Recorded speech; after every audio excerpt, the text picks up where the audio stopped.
Hi guys, White Witch 110 here. This is Saturday evening.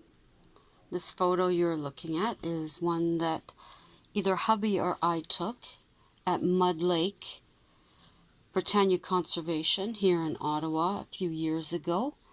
One of the winter pictures. I have a few more of our photos that I'll be showing you. I thought I should share them.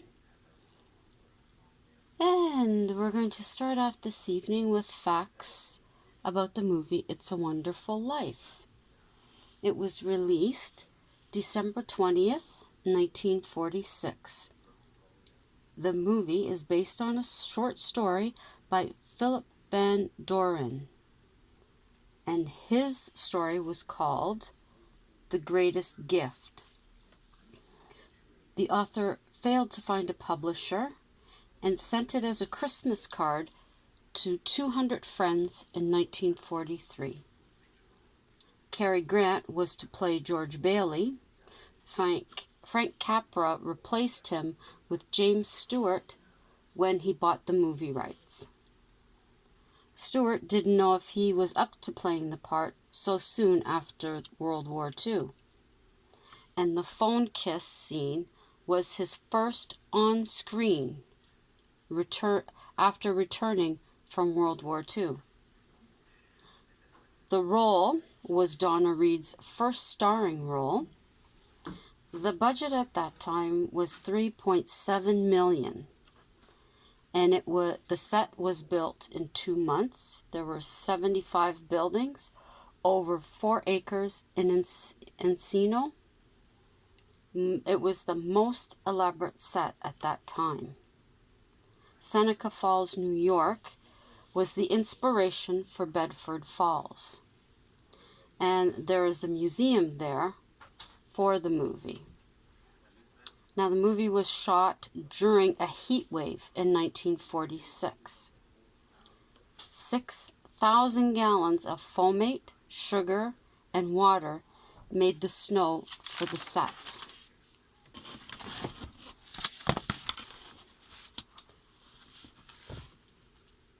The pool really existed in a Beverly Hills high school, and it is now being restored. Everybody can remember that scene where the guy who played Alfalfa pushes the button and the floor starts to open. And matter of fact, that is the next fact. The gentleman who played Alfalfa is the one who pushed the button. Now, the breaking of the window in the Granville house was done by Ms. Reed, but there was a stunt man who was ready to break it if she couldn't. And when Uncle Billy shouts right after the scene of the party at George's house, that wasn't supposed to happen. What actually happened was a crew member had dropped a piece of equipment, but Capra kept it in the film because everybody liked it, and the member who did that, the crew member, actually received a $10 bonus. Not too much, but better than nothing, I guess. And Capra did not think of the movie as Christmas. He also didn't think that it would become a classic. And the scene where the town brings money to help George originally included the song Ode to Joy, and then afterwards it was changed to Auld Lang Syne. The movie put Capra into debt, and it made at that time $3.3 million. The film became popular in the 1970s on TV.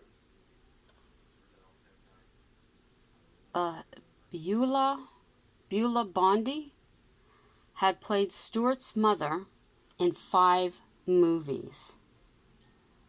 Capra, Stewart, and Reed say it was the greatest film they ever made. The next movie is Miracle on 34th Street. It was released May 2nd, 1947, and also in May, and then released again June 4th, 1947. The original title was The Big Heart, and it was first released under that name in the UK. Valentine Davies is said to have written it waiting in a department store line. Macy's and Gimbels did not consent to the use of their names until after filming was completed. Edmund Gwynn did in fact play Santa in the 1946 Thanksgiving Day parade. Natalie Wood was 8 years old and still believed in Santa when she acted in the movie. And the scene where Susan sees the dream home, the cameras froze because it was so cold. Production had to stop until the cameras were thawed. And there was a sequel written, but it was never produced. The movie won Academy Awards for Best Actor Supporting Role and Best Adaptation Screenplay, a Golden Globe for Best Supporting Actor and Best Screenplay. There have been remakes made. In 1955, it was Teresa Wright, Thomas Mitchell, and MacDonald Carey. And in 1994, Mara Wilson, Elizabeth Perkins, Dylan McDermott, and Sir Richard Attenborough. Now, for one of my favorites, It Happened on Fifth Avenue was released April 19th, 1947. Gail Storm, Victor Moore, Don Defoe, Charlie Ruggles, and Anne Harding are the actors. And at that time, the box office made $1.3 million for them. Capra was first optioned by Liberty Films, but he directed It's a Wonderful Life instead. It was originally planned for release at Christmas, but it was delayed until after Easter for reasons that weren't given. Now we're going to look at one of the animated kids specials, Santa Claus is Coming to Town. It was released December 13th, 1970. A Japanese stop-motion animation, characters made in wood and plastic. 2 key songs have been cut from the movie, and 2 songs cut in half. Several scenes have been cut, believing they will traumatize children. Chris leaping to stop children from dangerous stunts, the Winter Warlock telling him he will never escape, and the Burgermeister burning seized toys in front of the children of Sombertown. You know, when I read stuff like this, I wonder how the heck people my age, baby boomers, how we made it so far. I don't think any of us were traumatized by it. We realized it was pretend. I think people think too much these days. So I'm glad I grew up when I did, so I could see the actual full length and all the songs. I don't see anything wrong with it. I mean, if I had a DVD of it and it had all these things that they've cut out, I would still let my grandkids see it. It's classic. That's the way I look at it anyways. Maybe I'm wrong, but I don't really think so, to be honest with you. Now, there are some popular songs. I found a list of 32. The most popular song that it listed was White Christmas, which was sung in 1942 by Bing Crosby, of course. He sang that song in the movie White Christmas, and he also sang it in the movie Holiday Inn. I'll Be Home for Christmas, again by Bing Crosby in 1943. Have Yourself a Merry Little Christmas, Judy Garland, 1944. I believe that's in the movie Meet Me in St. Louis, but don't quote me on it. The Christmas Song, Nat King Cole, 1946. Frosty the Snowman, Gene Autry, 1947. And of course, the ever-popular Let It Snow, Let It Snow, Let It Snow, Frank Sinatra, 1948. And I believe that song had a bit of controversy last year, and it was taken off of the airing list. Another thing, people are reading too much into a simple song these days, when it's being played for generations without a problem.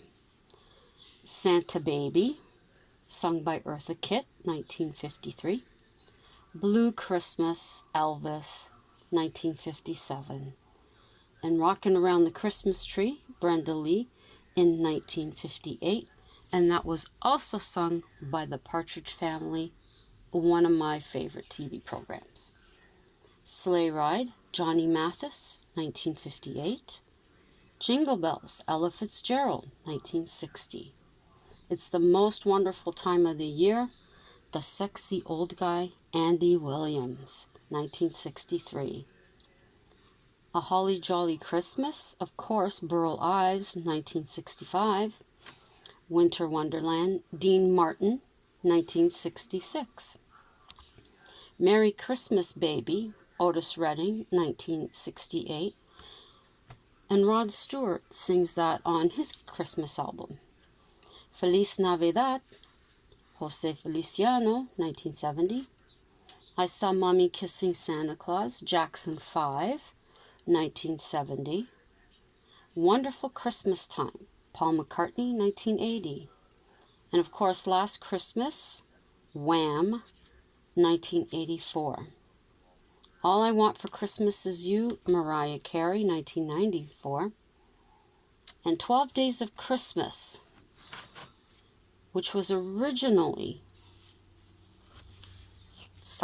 done in 1780. We Three Kings, 1863. Deck the Halls, 1862. Come All Ye Faithful, 1744, but it was actually published in 1751. Old Christmas Tree, 1824. Good King Wenceslas, 1853. Silent Night, my mom's favorite, 1818. Little Town of Bethlehem, 1867. Away in a Manger, 1882. The First Noel, 1823. Go Tell It on the Mountain, fabulous, fabulous song, 1865. And God Rest Ye Merry Gentlemen, 1760. Now all of these years are what I found when I researched. If there is anything that's incorrect, I apologize. I just go by what I found. I'm sure some of those songs are your favorites. Leave a comment, let me know what your favorite Christmas song is. Some of these songs put in my mind pictures of being back at home in Toronto and pretending I was skating around my grandparents' dining room set on the wooden floor, and Grandma's Christmas lights around the mirror above the buffet table, or the buffet. That's some of the things, and the hutch she had in the corner, and the two plastic little Christmas trees that were just in the center of the diamond lattice that was in there. So a lot of great memories, definitely for me. And the amount of cards that my parents would get for Christmas, unreal. And Mom and Dad would put string across the top of the doorways, and that's what all the horizontal cards would just go over, and then Mom would have ribbon down the insides, or down the outside, I guess you would say, the outside of the door frame, and then between the two rooms it would also be down the inside. And they had these little pins, plastic ones, that had a Santa face, or there were just little ones that were, they were like the old time clothespins, the one piece wooden ones, but these were little plastic ones. And then they were in red and green too, and they would use that to put all the other, like this type, the vertical type there. It was nothing for them to get at least 100 cards, definitely. And just the lights and everything. And Mom had every floor had Christmas. The main tree was on the first floor. Dad had his tree in the basement. With, once we were all older, all the little kid decorations that he had brought for the tree, they all went down to his. And Mother was the one who put the stuff on the main tree, and she spent a lot of time, and she'd sit there and look, and 2 or 3 days later she'd be moving stuff around, and we had the reflectors that had to go behind the old bulbs. My job was to walk around the tree with her, holding the lights for her. I think I decorated it, part of it, 1 year, and most of the stuff she changed where it was. Even the top floor had Christmas stuff. She had made a wreath out of old time cards that someone had had. She sprayed it all gold, and that hung above the stairs. So many memories there. The kitchen had it. The bathroom had it. Like, we were Christmasified everywhere. Everywhere. And one of the... Do I have a picture? I should. One of the... Oh, I bet you I know where it is. It's all the way up there now. It's a picture of these choir boys in styrofoam. And I'm going to be making them because I don't have the originals. They turned out pretty good. Almost finished them, but I'll be taking you through and showing you what you need to make them. So there's like lots of memories. And looking at old pictures. We did have a real tree at one time, and when we go out to get the tree, it was my job to make sure it didn't slide down the back of the car. So I'd keep watch. And I believe we have a picture of my dad sawing or getting it into the stand. The smell, beautiful. But then we went to the artificial tree, and Dad got ours on sale, and when he told, I think 2 or 3 of his friends, he ended up going back and getting them the same tree. And they're much different than the ones you get nowadays. These were very solid branches, and everything was color-coded, so you'd separate into different colors and then start at the bottom and take it all the way up to the top. And you could put a heavy ornament on it, and it wouldn't bend like the ones nowadays. It would stay there. I wish I still had the tree, but the pole, the holes that you stuck the branches into, they started to break a bit, so I had put plumber's rings on it. But eventually, I would have kept doing it myself, but someone else decided it was time for a new tree, so there you go. My grandma's small tree that I had, I ended up giving it to a girl I worked with because she had never had a Christmas tree before. So I gave her the tree and one of the blown glass toppers that are, just the rage now to get the antique ones. I recall a goose with Santa sitting on it. One of the goose wings was broken, but they were supposed to, when you touched it, it would be like the wings were flapping. Lots and lots and lots of great memories. We'd have the family over, and the one time we had the turkey down in the basement in the laundry tub, thawing out, and forgetting about it, I did a load of laundry, and like at the last second, I'm like, "Oh no, the turkey's in there!" But thank goodness he was still in the wrapper, so everything was okay. Oh, and we had a big wooden ping pong table. So that's what everybody would sit around at Christmas. And we had a plaster, very, very heavy mantle from my dad's father's home in Toronto. We had that downstairs, so they do up all the mantle there, and I think I'll put some pictures together for you, maybe do a little montage thing, and I'll put that up for you. But those are some of my memories growing up. I was very blessed to have parents that still felt like kids when it came to Christmas, and I really appreciate that. I think that's where my love for it came, and it's still there. It's still there, definitely. It was a fun time. It was a great time. Friends on the street. It was amazing. So I think I will call it a night right now. And I hope you all have had a good Saturday. And I hope you have a relaxing Sunday.